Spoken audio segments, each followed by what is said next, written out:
All right, and we're back. This is Hook and Ladder, week 0 and conference predictions. All righty. Where do you want to start? Let's start with Nebraska. Let's start with Nebraska. The collapse. I was watching this game after running back ran in for a nice touchdown. I was like, oh, Nebraska's probably going to win this game. Northwestern doesn't have like a super high-profile offense. Went down to the beach with my little one and come back, and Northwestern had to race an 11-point deficit. And just the way it ended, it was very Scott Frost-esque. That onside kick, that was bad. Dude, he should have never left UCF. I completely understand why he did. Nebraska's his alma mater. Bring them back to prominence, but man alive. They had no reason losing this game. No, and it's not easy to win at Nebraska, right? You know, they're getting some decent recruits, but that defense looked awful. Plus side, what we've been talking about on this show for 2 years, QB play. QB play yesterday was, yesterday was pretty damn good, I thought. I liked the way he threw the football. I liked the way the receivers made plays. For a little bit, I liked the way they ran the football. Just defense. It just seems like they have no athletes. You know, they're just running around like a bunch of Johnny tryhards. So that's kind of a damning loss for Frost. Doesn't look good. No, I wonder if the decision's already been made and they're just going to let this year play out. I don't know. I don't see. Look, they can turn things around. Obviously, it's first game of the season. But, man, that's not looking good for him. His seat is definitely hot. For sure. Illinois knocked off Wyoming 38-6. Congratulations, Jerry. You're fighting Illini. Won the game. That's right. Florida State with a convincing victory over Duquesne's. Florida State, they looked pretty good. Yeah. I watched a little bit of that game. Hopefully that's a sign of good things to come because college football is a lot more fun when Florida State's relevant and playing well. Agree. North Carolina knocks off Florida A&M 56-24. I watched pretty much this whole game. Really impressed with Drake May at QB. Impressed with their wide receiver. Impressed with the freshman running backs they have. The kid was making plays. You know, had confidence where he was throwing it. Receivers had confidence. They looked good offensively. Defensively, not so good. They made some plays second half, but they let Florida A&M hang around. They let Florida A&M have some really nice long drives. They gave up some pretty big plays. The QB for Florida A&M was playing great. And they just looked like they were having fun.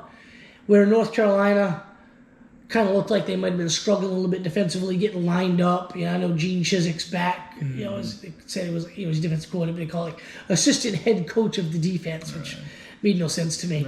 But, you know, they looked like they were lost at times. And, you know, it's only first game of the season. Obviously, get better as time goes on. A lot of those big recruits that they've got in the past, you know, 2 classes looked good, but they just didn't seem like they had a lot of continuity. Right. You know, they knew what was going on. But hopefully they'll, you know, right the ship defensively, and I think they might can do some things. Yeah, we'll see. I don't really look at them making a ton of noise in the ACC, but you never know. That offense looks really good. For 2 years, this man has said that North Carolina was going to make some noise in the ACC. This year, he said they're not, which means they're probably going to win 10 games. Probably, yeah, right?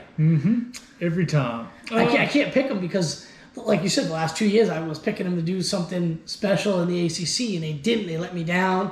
They let the whole country down, I think. Right. Speaking of UNC, Sam Howell has been playing pretty good for the Washington Commanders in the past couple of preseason games in NFL. Where was this at in the past 2 seasons in North Carolina? He was inconsistent the last 2 years at North Carolina. I mean, the kid's crazy talented. There's no doubt about it. Just I don't know what was going on there. I mean, they've got the talent. They had the experience last couple of years. They just couldn't get it together. Right. Maybe this is the year. Who knows? Maybe Derek May is the answer. Maybe. 10:30 start out in Honolulu. Vanderbilt took Hawaii to the woodshed, 63-10. Either Vanderbilt's much better in year 2 under this new head coach, or Hawaii is just god awful. I mean, I never thought I'd see the day when Vanderbilt put up 63 on anybody. Not even like, one of those like group of 5 teams or not group of 5 teams, like FCS teams, something like that. Yeah. That was impressive. Impressive victory for Vanderbilt. It's been a long time since you've seen that. Yeah, I mean, look, they basically went to a bowl game their first week of the season. Yeah. I mean, I haven't seen them play that well since the Jay Cutler days. Yeah, that's true. Yeah, so, all right. Well, let's talk about some this week's games. I mean, why not, right? I mean, we got plenty of time here. Big one to watch, West Virginia against Pittsburgh. That's one, the nightcap I really want to see. Yeah. Look at Pittsburgh coming off a really great season, ACC championship. West Virginia's got JT Daniels. I mean, is he legit? I want to see what he can do with a team like West Virginia. Obviously, he's probably one of the more talented QBs ratings-wise that they've had. Can he elevate their play? Is he good enough to do that? I'd really like to see if he can do that. I'm not super high on Pittsburgh, to be honest with you, this year. I mean, Kenny Pickett was great. They struggled. I know they won the bowl game, but they kind of struggled in that bowl without him, in my opinion. But we'll see what happens. Yeah. Slovis is a good quarterback. He might be he's not bad. Yeah, good quarterback matchup in that one. What else we got? Illinois versus Indiana, maybe an interesting game. Yeah, I mean it's at 6 o'clock. So if you're kind of tired from watching some of the early games, you want to take a nap, maybe put that one on. Yeah. And get a little nap in before the night games. Yeah. Let's see what else we got. Saturday games. Nothing really great. Really, you got Oregon versus Georgia in a quote-unquote neutral site game in Atlanta, like an hour and a half from Athens. That one's going to be a pretty good game. Cincinnati versus Arkansas. I'm looking at Arkansas to take that one. Cincinnati just lost too many of the quality contributors off those undefeated teams. Mm-hmm. I'm looking at Arkansas. I don't know if they're going to be as good as they were last year. I'm looking for them to take it. Notre Dame, Ohio State looks really, really good. Utah versus Florida. And Florida's an underdog at home. 2.5 point underdog, which really isn't a whole lot. Yeah. We'll find out what Florida's got real quick. Yeah, Utah's a good football team. I know they lost some key guys from last year's team, but they run the football very well. They're a very physical team. Yeah. You saw what they were able to do to Oregon a couple times last year. And a lot of people are predicting them to make the playoff. Yeah, I mean, and you also, if most people watching the Rose Bowl saw what they did to Ohio State. Ran the ball very, very well against Ohio State, and was in that game kind of until the end. So I'm kind of looking forward to seeing that. I don't really know if I would pick them to win. Might be kind of a push for me. I don't know if I'd bet on that one. Sunday night, Florida State against LSU. That'd be a good game. It would be a good game. See how good Florida State really is. I mean, LSU, who kind of knows... Who knows what they're going to be right now? They've lost so many talented players the last couple of years, but they've been recruiting talented players, and so the cover's not bare. Right. I just think they kind of lack of experience on that football team. But we'll see. Brian Kelly is a good football coach, despite the fact that I can't stand him. That doesn't take away from the fact that he's a good football coach, so he'll have them ready to go. Yeah, and Monday night, you got Clemson versus Tech. Boring. Clemson probably destroying by 50. And you get a ticket for $59 at the Mercedes-Benz. Oh, so Mercedes-Benz. Yes. Oh, man, I might actually try to go to that game. I don't want to deal with Tuesday after we went to the game. Yeah, that's true.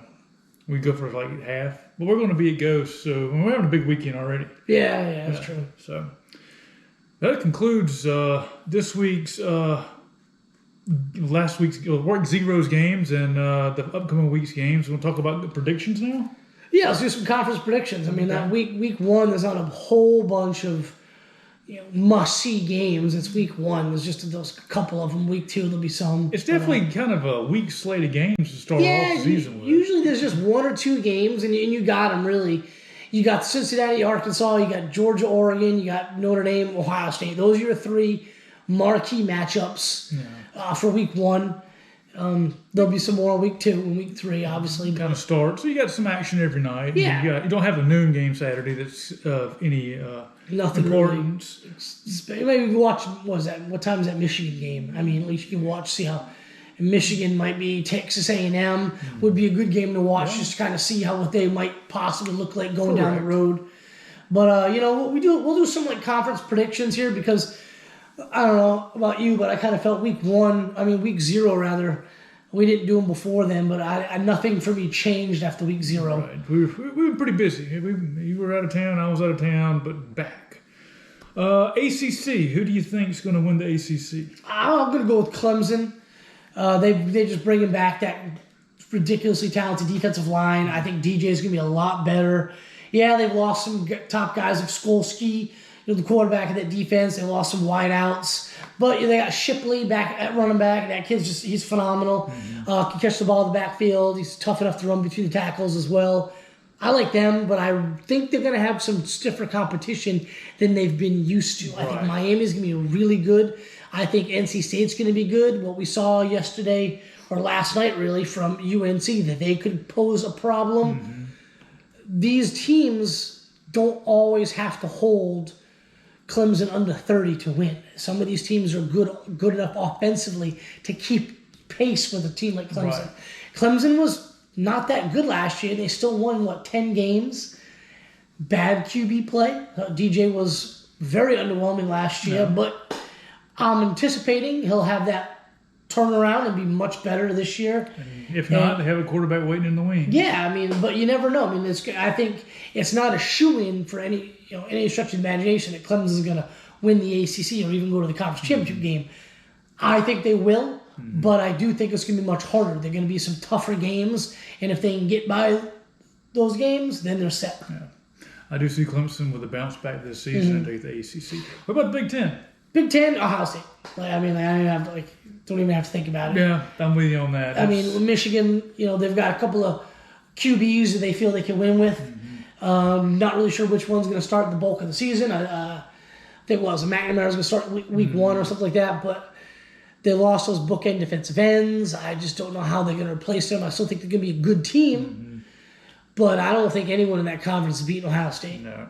I think Ohio State may be the best team in the country right now. Yeah, right up there with Bama, I'd say. Yeah. They might even 1, be. 2. I might even have to give them the slight nod over Bama, because as good as Alabama's going to be, you're still having to replace Mechie and Williams and Brian Robinson, as well as Billingsley, your starting tight end. I think Latu's coming back. Without Billingsley, was a little bit more of a threat.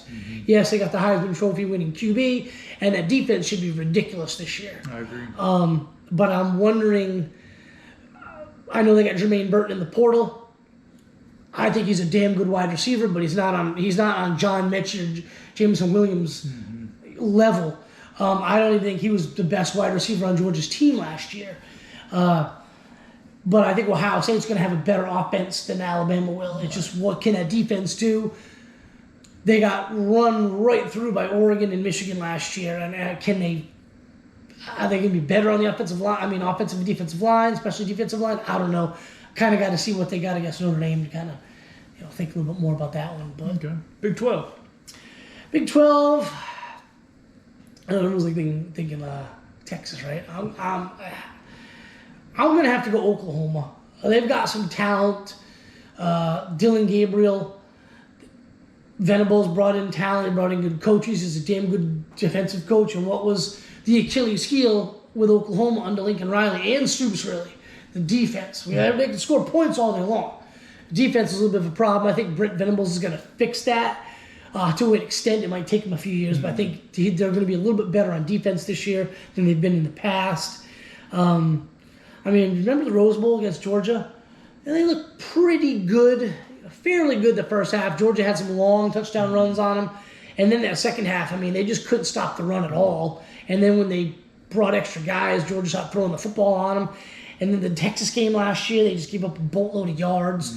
So it doesn't really have to be that difficult to get better on defense. But I think they're going to do it. I think they're going to have a really good offense. I know they lost so many guys to the portal after Lincoln left, but they brought in other guys. Texas, to me, is going to be better, but I don't see them having the horses right now on campus that Oklahoma does. Kansas State's going to be okay. We'll see what West Virginia can do. Yeah. I just don't really see. Oklahoma State is the wild card. Because Oklahoma State, I think, has the talent to get back there, but it's Oklahoma State. They are going to lose. They're always going to lose 1 or 2 games they're not supposed to lose. I think the QB is really good, but couple games last year, it was almost as like he bet against them and was trying to throw the game, literally throw it to the hands of the team. You know who you had not mentioned? Oh, Baylor. Maybe I'm sleeping on him. I think everybody sleeps on Baylor. I know, They end up winning 10 games. Desmond Howard picked him to go to the playoffs. I just think Oklahoma is going to take it. I just have that overwhelming feeling that you're just going to have Oklahoma fans laughing in your mentions. Be like, oh, we lost second round, we still won the conference. I don't know. I'm overlooking Baylor. I think I'm overlooking Oklahoma State, to be honest with you, as well. Yeah. All my focus is on Texas and Oklahoma. So, I mean, maybe I'll probably be wrong. I was going to say Baylor, but who knows? I really don't know that much about the Big 12. All the changes that have happened, I mean... It's a very... Up in the air. Yeah, it's like a really cool conference, I think, It's like that, the ESPN Wheel of Destiny kind of deal, because like every week someone's beating a team they shouldn't have beaten or losing to a team they shouldn't have lost to. And it's a crazy conference. I think it's even more crazy than the ACC, really. Yeah. Okay. SEC. I'm going to go with Alabama winning the conference. I think they're going to play Georgia in the SEC championship game, and they'll probably beat Georgia. I think Georgia's offense is going to be a lot better, where maybe Alabama's just takes a slight step back because all those wide receivers, like we talked about, they're replacing Williams and Mechie. Can the other guys, as talented as they are, can they step up? Right. They had a 5-star kid leave after dropping a pass in the title game that probably would have led to a touchdown, and he goes to Texas. They brought in Burton, but, are they going to be as good? I think running back, without Robinson, I know that the other kid they had wasn't, whenever he was in the game, you kind of knew they weren't going to be as productive. Right. I forgot his name right now. He was hurt the year prior. For some reason, name eludes me. 5-star running back. Anyway, they're bringing in talented guys like they always have. The defense is going to be awesome, but I think Georgia's defense is going to be a step down from last year, and I think Alabama's going to take it to them. Never underestimate a pissed off Nick Saban. They usually don't lose to teams twice in a row playing them, so I'm going with Alabama in the SEC. I'm going to go with Georgia is going to win the SEC, but they're not going to win the national title. That's what I'm going with. But I could be wrong. They got the talent to do it. Yeah. Really, it wouldn't shock me either way. Yeah. Two undefeated teams going that game. Because I believe they both will be undefeated. Yeah. It'll be a toss-up how that's going to shake out. Pac-12. Pac-12, I'm going USC. We've talked about it before on this show. I don't really like what Auburn, because Bo Nix is there. What Oregon's bringing back, their defense is going to be decent. I just thought they lost way too much on offense, and they've been battling a lot of injuries. I heard on offensive line and offense in general. Washington, they can't get any worse than they were last year. I guess you never know what Washington State's going to be. Oregon State, UCLA, they lost some guys. I don't know what they've got really coming back, but I do know what Lincoln Riley can do to a team. Bringing in Caleb Williams, bringing in the Addison kid from Pitt, bringing in a bunch of transfers, signing some top-rated players last minute who otherwise would never have come to USC. He kind of gave them that new shiny look, and all the recruits took notice. Right. Corey Foreman has been injured a lot of this camp, but if they can get him rolling, that defense is a big question mark for me. With USC, they weren't all that good last year. There's some players on there, but they weren't all that good as a unit last year. But I kind of think in the Pac-12, you don't really have to be. They're going to be going up against probably the best offense they're going to see in practice every day. Right. So I think USC is going to take it, and I think USC is going to make the playoff. And it's not because USC is going to be this amazing football team. I just don't think the Pac-12 is going to be all that competitive this year. There's a lot of transfers, QBs in the Pac-12 this season, but I think Caleb Williams just makes. Look, Oklahoma was poised to lose a bunch of games last year, and Caleb Williams single-handedly carried the team, carried them. They rose from the dead, kind of deal. Was I with you watching that Texas-Oklahoma game last Yes, year? you were. Yes. And they should have lost that game. It was a couple of the games they should have lost. Because that's right. We were at your place. We were watching that Illinois game.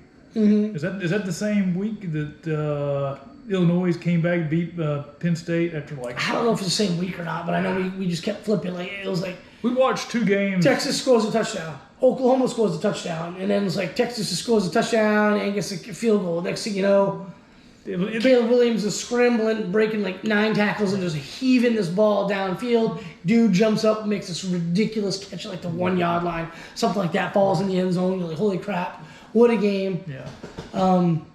But yeah. I was always up in the air this season with USC and Utah, but I guess you kind of got to give it to USC. I mean, they've got more talent than anybody. Yeah, I mean, I like Utah. I think they can beat Florida. I just don't think they can win that conference. I think they need more offensive firepower. Now, I mean, maybe something's going to emerge, but they lost a lot of the guys on offense other than Rising that were producing. Right. Where I feel it's kind of easier for USC to land those like 4 and 5 star recruits than it is for Utah. Yeah. I'm going to go with USC. Them in Oklahoma. For me, there's something telling me that those 2 teams are winning their conference. And nobody's giving Oregon any love right now. No, I don't think they deserve any love. No. Screw Oregon. Oregon and Stanford can all go to hell. Well, I guess that concludes this week's episode. Well, let's talk about playoffs. Okay. We'll do playoff predictions because week 1's next week. Who do you got? Let's give you a top 4 right now. Georgia, Bama, Ohio State, USC. I'm going USC, Bama, Clemson, and Oklahoma. And 2 of those teams are going to have 1 loss, but they're going to win the conference, which is going to keep a 1-loss Georgia who lost to undefeated Alabama in the conference title game. It's going to keep them out, where last year we didn't have that. And we didn't have anybody to keep a 1-loss Georgia out. This year, I think that's going to happen. I think you're going to see 2 1-loss teams. Wait a minute, hold on. I just screwed this whole thing up because I'm predicting Ohio State to win the national championship, and for some reason I just left them out. I meant to say Ohio State and Clemson. All right? The 2 teams in the playoffs are going to have 1 loss, but win the conference championship, which is going to keep Georgia out. My national championship is Ohio State and Alabama, and I got Ohio State beating them.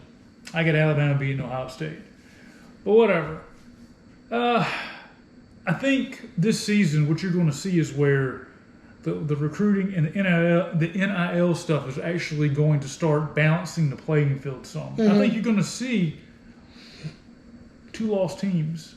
Maybe not this year, but maybe possibly as early as next year, you're going to see a 2-loss team get into the playoff because you're going to see more parity in the sport. Clearly, Ohio State and Alabama are the best 2 teams in the country, I believe, right now. But USC's better. Georgia's better offensively. Clemson should bounce back.